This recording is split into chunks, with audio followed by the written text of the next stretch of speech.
തുമ്മല്, ചീറ്റല്, ജലദോഷം ഇതൊക്കെ വളരെ സർവ്വസാധാരണമായിട്ടുള്ള കാര്യങ്ങളാണ് അല്ലെ? എല്ലാവരും എപ്പോഴെങ്കിലും ഒക്കെ അത് അനുഭവിച്ചിട്ടുണ്ടാവും. പക്ഷെ എല്ലാ ദിവസവും അല്ലെങ്കിൽ ആഴ്ചയുടെ പല ദിവസവും ഇത് നിരന്തരമായി അനുഭവിക്കുന്നവർക്കറിയാം അത് എത്ര ബുദ്ധിമുട്ടുള്ള ഒരു സംഗതിയാണെന്ന്. അപ്പോൾ നമ്മള് സാധാരണ കോമൺ കോൾഡ് അല്ലെങ്കിൽ ജലദോഷം എന്ന് പറയുമ്പോൾ അതൊരു വൈറസ് മൂലം വരുന്നതാണ്. അത് 5-6 ദിവസം നിൽക്കും, അല്ലെ കൂടിപ്പോയ ഒരാഴ്ച നിൽക്കും, അതിനുശേഷം അത് മാറും. പക്ഷെ അലർജിക് റൈനൈറ്റിസ് അല്ലെങ്കിൽ അലർജി കൊണ്ടുള്ള ജലദോഷം എന്ന് പറയുന്നത് നിരന്തരമായിട്ടുണ്ടാവും.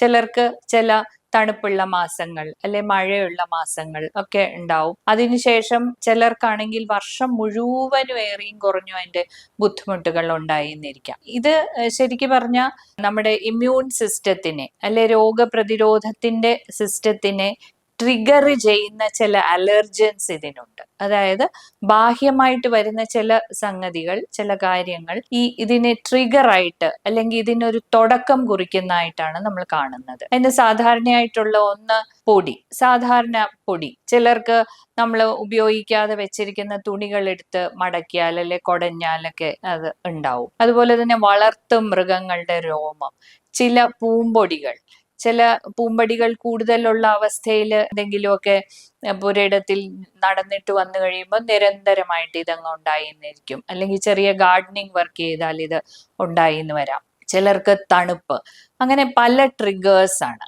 അപ്പൊ ഇത്തരത്തിലുള്ള ഏതെങ്കിലും ഒരു ചെറിയ ഒരു അലർജൻ അല്ലെ അലർജി സൃഷ്ടിക്കുന്ന ഒരു വസ്തുവിന്റെ എക്സ്പോഷറിനെ തുടർന്നാണ് ഇത് തുടങ്ങുന്നത്. തുമ്മലായി, ചീറ്റലായി, മൂക്കൊലിപ്പായി, കണ്ണു ചൊറിച്ചില്, കണ്ണു ചുമക്കുന്നു. പിന്നെ ചിലർക്ക് അതിൽ നിന്ന് വിമ്മിഷ്ടം അല്ലെ ശ്വാസം മുട്ടലും ഉണ്ടാവാം. ഏകദേശം അലർജിക് റൈനൈറ്റിസ് ഉള്ളവരിൽ ആസ്മയുള്ളവരിൽ അലർജിക് റൈനൈറ്റിസും കാണാനുള്ള സാധ്യത വളരെ കൂടുതലാണ്. ഏകദേശം 60 മുതൽ 80% ഈ സാധ്യതയുള്ളതായിട്ടാണ് നമ്മൾ കണക്കാക്കുന്നത്. അപ്പോ ഇതിന് നമ്മൾക്ക് എന്ത് ചെയ്യാൻ പറ്റും? ഇത് ചികിത്സയില്ലാത്ത ഒരു രോഗമാണോ, അത് ഇങ്ങനെയൊക്കെ കൂടെ കാണും, അത് എപ്പോഴും ഒരു ബുദ്ധിമുട്ടാണ് എന്ന് പറഞ്ഞ് മാറാതെ ഇതിന് കൃത്യമായി ചികിത്സയുണ്ട് എന്ന് മനസ്സിലാക്കുക. പ്രത്യേകിച്ച് നേസൽ സ്പ്രേസ്, മൂക്കിൽ അടിക്കുന്ന മരുന്നുകൾ നമ്മൾ ഒരുപാട് വിപണിയിലുണ്ട്. അവയിലെ കൃത്യമായിട്ടുള്ള ഒരു മരുന്ന് ഡോക്ടറുടെ സമീപത്തു നിന്ന് തന്നെ എഴുതി മേടിച്ച് അത് കൃത്യമായി ഉപയോഗിക്കുക. അതിൽ ചിലത് സ്റ്റീറോയിഡ് അടങ്ങുന്ന മരുന്നുകളാണ്. അതിനെക്കുറിച്ച് ഒത്തിരി വേവലാതി കേൾക്കാറുണ്ട്. അയ്യോ, അതൊക്കെ എടുത്താൽ നമ്മൾ അഡിക്റ്റഡ് ആവുമോ, അത് പിന്നെ ഇല്ലാതെ പറ്റാതെ വരുമോ? അങ്ങനെയൊന്നുമില്ല.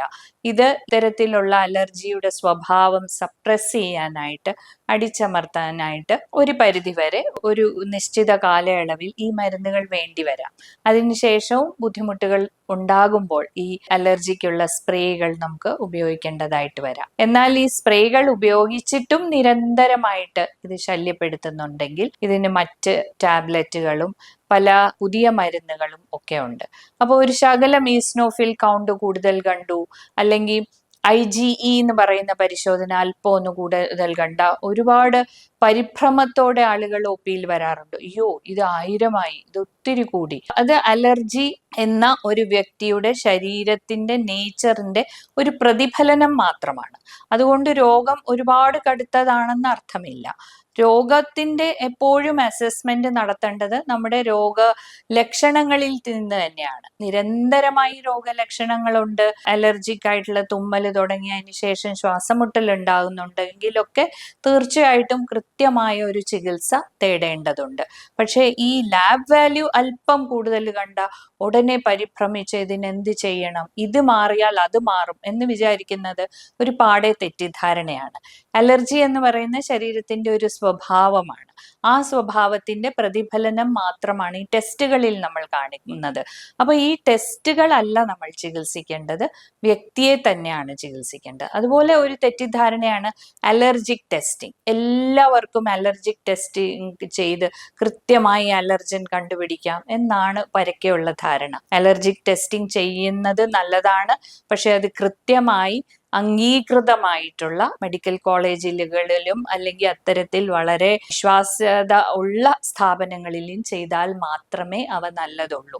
മറ്റതെല്ലാം നമുക്ക് യാതൊരു ചികിത്സയിൽ യാതൊരു സഹായവും തരാത്ത വിധമുള്ള ടെസ്റ്റിങ്ങുകളാണ്. അപ്പം തീർച്ചയായിട്ടും ഒരു അലർജിക് ടെസ്റ്റിംഗ് ചെയ്യുന്നെങ്കിൽ എത്ര വിശ്വാസ്യതയുള്ള ഒരു സ്ഥാപനമാണെന്ന് തീർച്ചയായിട്ടും മനസ്സിലാക്കുക.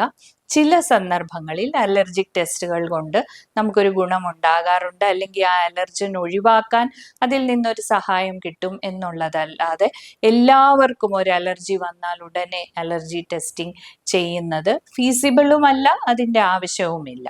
അപ്പോൾ ഇത്തരത്തിലുള്ള നിരന്തരമായിട്ടുള്ള തുമ്മൽ, ചീറ്റൽ, കണ്ണു ചൊറിച്ചിൽ എന്നുള്ള പ്രശ്നങ്ങളുണ്ടെങ്കിൽ ഇത് അലർജിക് റൈനൈറ്റിസും അതിനോടുള്ള അനുബന്ധമായിട്ടുള്ള പ്രശ്നങ്ങളും ആവാം. തീർച്ചയായിട്ടും വിഷമിക്കേണ്ടതില്ല, ഇതിന് കൃത്യമായ ചികിത്സയും ഇന്നുണ്ട്.